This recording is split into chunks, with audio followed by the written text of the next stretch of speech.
Hello everyone, welcome to Unimonks.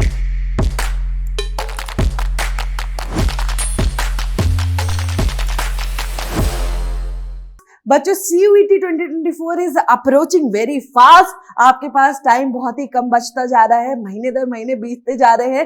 November almost and होने वाला है और आपको इतनी सारी चीजें करनी है कि आपको अपने सब्जेक्ट्स भी पढ़ने हैं और बाकी यूनिवर्सिटीज का कंपैरिजन भी करना है अपने सब्जेक्ट के लिए, राइट? तो आप कैसे करेंगे ये सब कुछ? आपकी जर्नी में आपकी हेल्प करने के लिए हम सब लोग यहाँ पर आपके लिए वीडियोस बना रहे हैं ताकि आप जल्दी से वीडियो देखकर समझ सके, चीजें डाउट क्लियर कर सके और अपनी वीडियो के जरिए ये समझकर आप अपनी क्लैरिटी लाए माइंड में कि आपको किस यूनिवर्सिटी में किस डोमेन के लिए अप्लाई करना है, राइट? तो आज की वीडियो में हम लोग बात करने वाले हैं about the comparison of subjects between DU, BHU and IPU। Same subject की एलिजिबिलिटी इन तीन यूनिवर्सिटीज में, इन तीन फेमस यूनिवर्सिटीज में क्या होगी। And I have come with a very popular course that is BA honours English. Very very popular, सब लोग इसके पीछे भागते रहते हैं। इन तीन यूनिवर्सिटीज में आपकी क्या एलिजिबिलिटी मांगता है वो देखते हैं, ठीक है? तो शुरू करते हैं। फर्स्ट है आपकी DU, दिल्ली यूनिवर्सिटी। उससे अगर आप यहाँ पे BA ऑनर्स इंग्लिश करना चाहते हैं बच्चों, तो आपके पहले कोर्स का नाम दे रखा है यहाँ पर कि क्या आपके कोर्स का नाम है BA ऑनर्स इंग्लिश। उसके बाद eligibility, very very important, this is what you have to know about this course. अगर आपको NTA का एग्जाम लिखना है और उसके बाद DU में एडमिशन लेना है, राइट? तो फर्स्ट कह रहे हैं कि any English from list A, obviously क्योंकि इंग्लिश तो हमारी प्रायोरिटी है, इंग्लिश में ही तो हमें बैचलर्स करनी है, तो एनी लैंग्वेज तो नहीं लिखा होगा ना यहाँ पे। तो आपका सब्जेक्ट कॉम्बिनेशन कैसा दिखना चाहिए बच्चों? लैंग्वेज में से क्या दिखना चाहिए? इंग्लिश दिखना चाहिए, राइट? और उसके बाद any two subjects from list B1, जो आपकी B1 और B2 लिस्ट है 27 डोमेन्स की, उसमें से जो B1 वाली लिस्ट है उसमें से क्या बोल रहे हैं? एटलीस्ट 2 सब्जेक्ट्स होने चाहिए आपके पास। और उसके बाद बोल रहे हैं any 1 subject from list B1 और B2, एक आपके पास एक सब्जेक्ट लेने का आपके पास B1 और B2 से ऑप्शन है, राइट? और यहाँ पे क्या करने हैं? 2 सब्जेक्ट्स लेने ही लेने हैं। ऐसा कुछ कॉम्बिनेशन दिखे आपका अगर, तो आप एलिजिबल हैं DU में एडमिशन लेने के लिए। उसके बाद आप क्या करेंगे? रजिस्टर करेंगे CUET.samad.ac.in पे, राइट? उसके बाद एग्जाम लिखेंगे अपना। बच्चों ये जो सब्जेक्ट्स हैं आपके, ये काफी बच्चे कंफ्यूज हो जाते हैं कि हमें ऐसे ही कॉम्बिनेशन में लेना है क्या मैम? तो ऐसा नहीं है बच्चों, आपको एग्जाम्पल दिया गया है ये। अगर आप फिजिक्स और केमिस्ट्री पढ़ रहे हैं तो फिर आपके पास अगर 12th में ये है, और अगर आप इंग्लिश ऑनर्स के लिए लिखना चाहते हैं अपना एग्जाम, तो फिर आप वो भी ले सकते हैं ना, B1 के जो सब्जेक्ट्स हैं उनमें से। तो ये सिर्फ एग्जाम्पल है बच्चों, कंफ्यूज होने की जरूरत नहीं है। लैंग्वेज में तो obviously section 1 no doubt English लिखेंगे। उसके बाद सेक्शन 2 में इन लोगों ने एग्जाम्पल दे रखा है कि भाई मान लीजिए इसमें दे रखा है ना कि एक सब्जेक्ट B1 या B2 से ले सकते हैं। तो मान लीजिए किसी बच्चे ने B1 से ही तीनों सब्जेक्ट्स ले लिए, हिस्ट्री, ज्योग्राफी और इकोनॉमिक्स, तो उसका कॉम्बिनेशन कुछ ऐसा दिखाई देगा, बस इतना, राइट?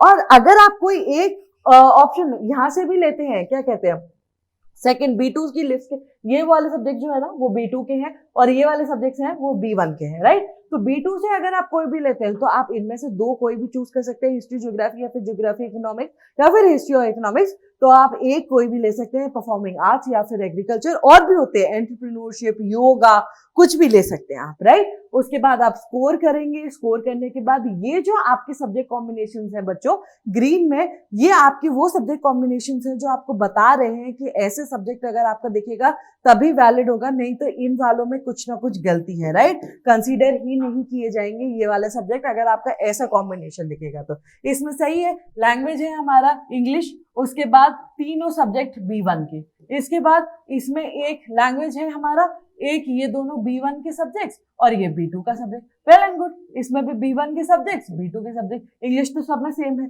उसके बाद ये जो नीचे जो प्रॉब्लम है, इसमें क्या है कि ये बच्चे ने इंग्लिश ले रखा है यहाँ पे, ये B1 का सब्जेक्ट है, राइट? और ये दोनों B2 के सब्जेक्ट हैं। तो ये तो कॉम्बिनेशन में नहीं मांगा था, कॉम्बिनेशन ने बोला था क्या कि B1 से 2 सब्जेक्ट्स होने चाहिए, ना कि B2 से, राइट? तो हमारे B1 से एक सब्जेक्ट यहाँ पर है जो कि कॉम्बिनेशन गलत हो गया है। नीचे वाले में भी यही केस है और यहाँ पर भी यही केस है। तो क्या बोल रहे हैं कि combinations will not be considered as they have 2 subjects from B2, B1 से सब्जेक्ट होने चाहिए 2, राइट? उसके बाद ऊपर जो है आपके ये 7 कोर्सेज, उसमें से जो हाईएस्ट आपके परम्यूटेशन कॉम्बिनेशन के बाद निकलेंगे, जो हाईएस्ट मार्क्स निकलेंगे वही आपको कंसीडर करवाए जाएंगे बच्चों, और आपको वही आपके स्कोर कार्ड में दिया जाएगा।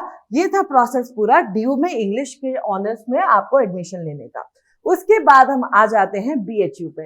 ये है बीएचयू का आपका एलिजिबिलिटी क्राइटेरिया कि आपको अगर लेना है इंग्लिश ऑनर्स में एडमिशन तो आप कैसे लेंगे। इंग्लिश हमारा आर्ट्स का सब्जेक्ट है, तो इसमें बीए ऑनर्स आर्ट्स का जो क्राइटेरिया है हम लोग वही फॉलो करेंगे इंग्लिश के लिए भी, राइट। तो इंग्लिश के लिए बोल रहे हैं लैंग्वेजेस में से आपको यहाँ पे इंग्लिश चूज करनी है, इंग्लिश और Hindi as per the choice of the candidate, right. English और Hindi as per the choice of candidate, आप दोनों में से कोई भी एक चूज कर सकते हैं। और क्या बोल रहे हैं, आपका यहाँ पे डोमेन की कोई जरूरत नहीं है, ओनली जनरल टेस्ट है जो आपका वो आपका वैलिड रहेगा यहाँ पर, जो आपका वो है। तो आपका क्या हो गया इसके लिए eligibility criteria, English plus GT, ये आपकी बीएचयू के लिए क्राइटेरिया हो गया है, राइट। और क्या बोल रहे हैं, 50% of the score of language test दिखाई देगा। आपका जो स्कोर कार्ड होगा वो कैसा होगा, 50% जैसा आप लैंग्वेज में स्कोर करेंगे वैसा दिखाई देगा।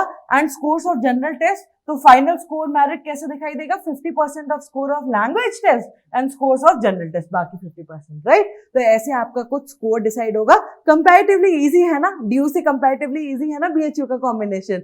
लेकिन आपको अगर ज्यादा यूनिवर्सिटीज बच्चों कंसीडर करनी है तो आपको पहले वाले ही 2-3 सब्जेक्ट्स डोमेन के और जनरल टेस्ट और एक लैंग्वेज का कॉम्बिनेशन बनाना ही चाहिए। ये तो उसी के अंदर फॉल इन कर रहा है वैसे भी, तो आप बीएचयू में एडमिशन लेने के लिए वैसे भी एलिजिबल हो जाएंगे, राइट। उसके बाद है आपका बीए ऑनर्स इंग्लिश में, लेकिन बच्चों ये है आईपीयू के अंदर। किसमें, आईपीयू के अंदर। हमने देखा था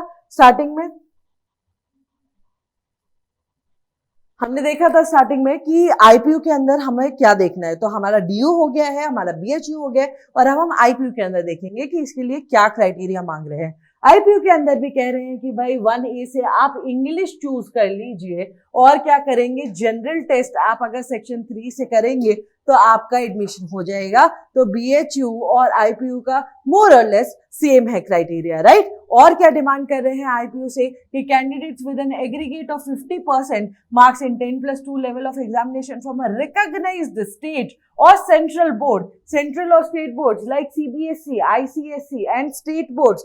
फॉर एग्जाम्पल सीबीएसई लिखा हुआ है यहाँ पे, कंपल्सरी इंग्लिश एट 10+2 लेवल, इसमें भी आपको पास होना चाहिए। तो क्या बता रहे हैं कि 50% मार्क्स एग्रीगेशन में चाहिए और लैंग्वेज भी होनी चाहिए 12th में जो कि इंग्लिश है, और उसके अंदर आपको पास्ड होना चाहिए, राइट। तो हमने डीयू का देखा और बीएचयू का देखा और आईपीयू का देखा, और हमने ये भी देखा बच्चों की बीएचयू और आईपीयू का मोर और लेस सेम कॉम्बिनेशन है, राइट। तो उम्मीद है आपके सारे डाउट्स क्लियर हुए होंगे। अगर नहीं हुए हैं तो लेट मी नो कि आप और कौन सी कोर्सेज का कॉम्बिनेशन देखना चाहते हैं डिफरेंट यूनिवर्सिटीज में। I will make a detailed video. तब तक के लिए अगर आपको वीडियो पसंद आई है तो like it and subscribe to Unimonks. Thank you.